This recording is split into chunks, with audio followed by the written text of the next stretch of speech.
Assalamualaikum warahmatullahi wabarakatuh. Selamat pagi anak-anak semuanya. Apa kabar kalian? Semangat pagi ya. Kita belajar lagi di hari Senin, belajar dari rumah. Anak-anak, sebelum kita memulai pembelajaran, mari kita berdoa terlebih dahulu. Berdoa dimulai. Berdoa selesai. Anak-anak, tolong didengarkan lalu dicatat ya. Ada beberapa yang mau ibu berikan. Kemarin sudah ibu sampaikan materinya tentang cara adaptasi tumbuhan ya. Nah, pagi ini Udin dan teman-temannya sedang bekerja sama untuk mengumpulkan informasi tentang tanaman dan habitatnya. Habitat adalah tempat tinggal makhluk hidup. Mereka berdiskusi dan mencatat semua hasil pengamatan. Jadi dicatat. Meskipun mereka dari latar belakang yang berbeda, namun perbedaan itu tidak menghalangi mereka untuk belajar bersama-sama. Nah, sekarang kalian simak dan perhatikan. Kalian tentu sudah pernah melihat yang namanya pohon bambu ya. Nah, pohon bambu ini ciri-cirinya yaitu mempunyai bulu-bulu yang halus, tajam ya. Bulu yang tajam ini terdapat di mana? Di batang pohon bambu. Nah, bulu tersebut melekat kuat dan bisa menyebabkan gatal pada kulit. Nah, anak-anak, tumbuhan itu beradaptasi untuk apa? Untuk mempertahankan hidupnya. Adaptasi adalah ciri-ciri khusus yang dimiliki tanaman atau tumbuhan untuk hidup pada tempat atau daerah tertentu. Nah, berdasarkan habitatnya atau tempat tinggal hewan, ya, tempat tinggal tumbuhan, tempat tinggal makhluk hidup, tumbuhan habitatnya dibagi menjadi 3 jenis. Kemarin ada apa aja? Yang pertama ada hidrofit. Kalian pernah melihat kangkung ya, tanaman kangkung. Nah, tumbuhan yang sebagian tubuhnya ada di permukaan air seperti kangkung, kemudian teratai ya, kemudian ada lagi daun suji ya. Nah, itu akarnya berada di air. Nah, tumbuhan ini memiliki rongga udara dalam batang atau tangkai daunnya. Nah, daunnya ini muncul kemana? Ke permukaan air. Contoh tanaman hidrofit seperti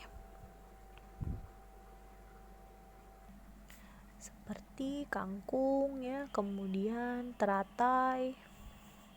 Nah, kemudian eceng gondok kan.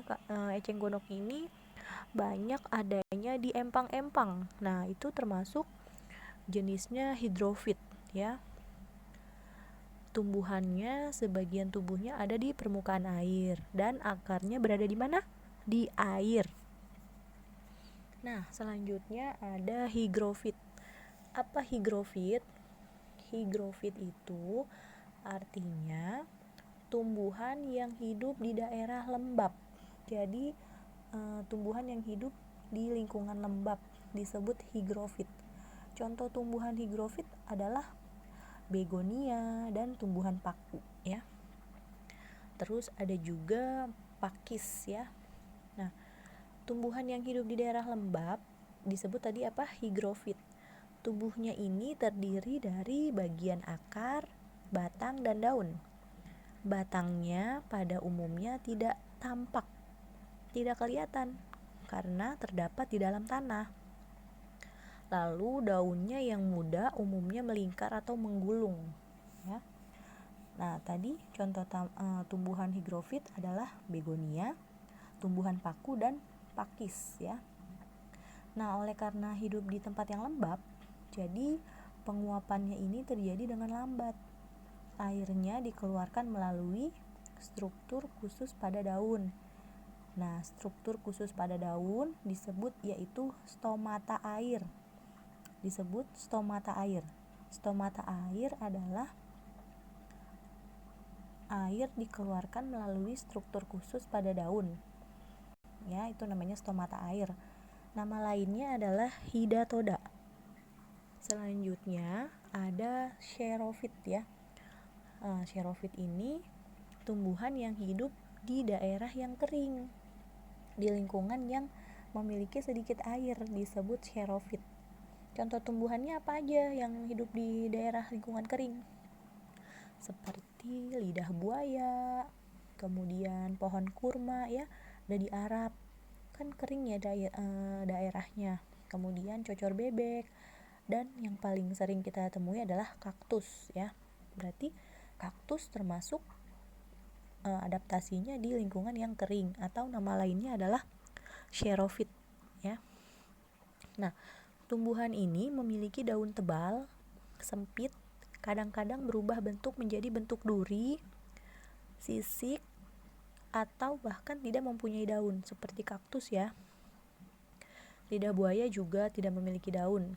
Nah, batangnya tebal dan mempunyai jaringan untuk menyimpan air. Lalu akarnya bagaimana? Akarnya panjang.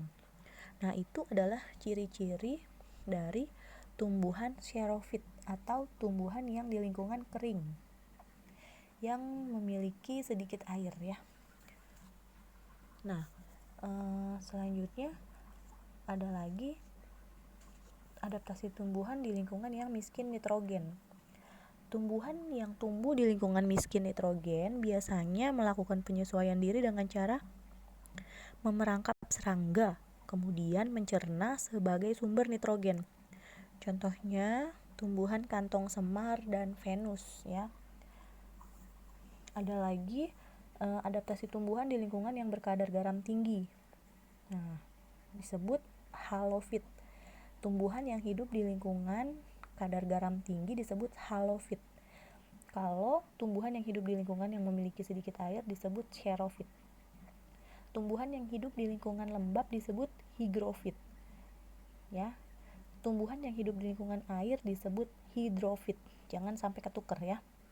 Nah, kita bahas selanjutnya yaitu tumbuhan yang hidup di lingkungan kadar garam tinggi, yaitu halofit. Contoh lingkungan dengan kadar garam tinggi yaitu di laut, di muara sungai, dan di pantai. Nah, keadaan tanahnya itu biasanya berlumpur dan berpasir dan mengandung oksigen. Contoh tumbuhannya yang berada di lingkungan garam tinggi yaitu pohon bakau ya, tumbuhan bakau. Beberapa jenis tumbuhan bakau memiliki akar napas yang tumbuh ke atas permukaan tanah untuk memperoleh oksigen. Nah, ada juga tumbuhan bakau yang memiliki akar tunjang. Untuk apa? Untuk menopang tumbuhan di tanah yang berlumpur dan menahan terjangan ombak di pantai. Ya, kemudian selain itu daunnya kaku dan tebal dengan permukaan licin. Fungsinya untuk apa? Fungsinya untuk mengurangi penguapan dan menyimpan air. Nah, itu penjelasan tentang tumbuhan yang hidup di lingkungan kadar garam tinggi. Nah, tugas anak-anak yang pertama, tugasnya adalah anak-anak mengerjakan ini ya. Nah, cara tumbuhan menyesuaikan diri. Tadi ada banyak ya. Ada hygrofit, ada hidrofit, kemudian ada halofit, kemudian ada xerophyt, kemudian ada tumbuhan di lingkungan miskin nitrogen. Nah, itu banyak ya. Kalian tulis di dalam kotak-kotak seperti ini. Buatnya seperti ini ya. Tugas keduanya yaitu soalnya ditulis, ibu bacakan soalnya ya. Nomor 1, adaptasi adalah. Nomor 2, adaptasi tumbuhan di lingkungan kering disebut. Nomor 3, contoh tumbuhan yang hidup di lingkungan yang memiliki sedikit air. Contoh tumbuhannya tuliskan 3. Lebih dari 3 boleh. Nomor 4, hidrofit adalah nomor 5. Tuliskan contoh tumbuhan hidrofit.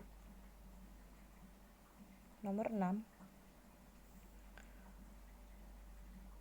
Higrofit adalah nomor 7.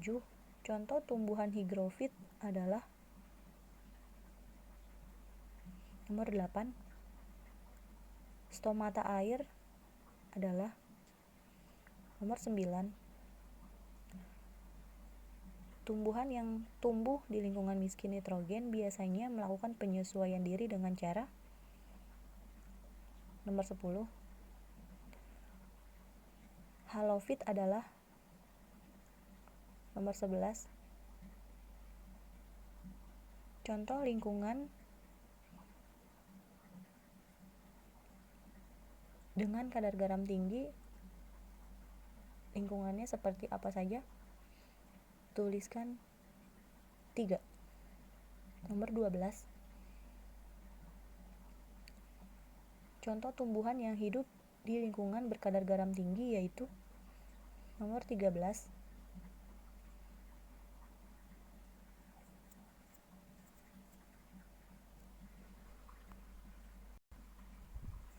Kaktus memiliki batang yang tebal yang berfungsi untuk nomor 14. Selain kaktus, tumbuhan yang termasuk xerofit adalah nomor 15. Tumbuhan bakau memiliki akar napas yang berfungsi untuk nomor 16. Selain kaktus, nomor 16. Eceng gondok merupakan tumbuhan yang hidup di lingkungan air. Cara adaptasi yang dilakukan eceng gondok adalah nomor 17.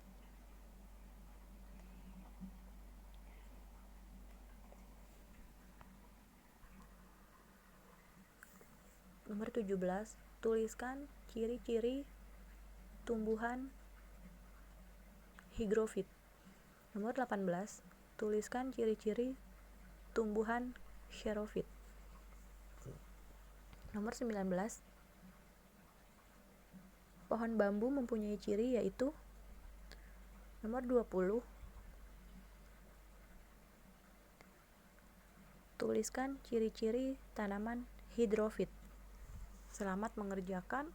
Waktu mengerjakan sampai jam 10. Terima kasih. Wassalamualaikum warahmatullahi wabarakatuh.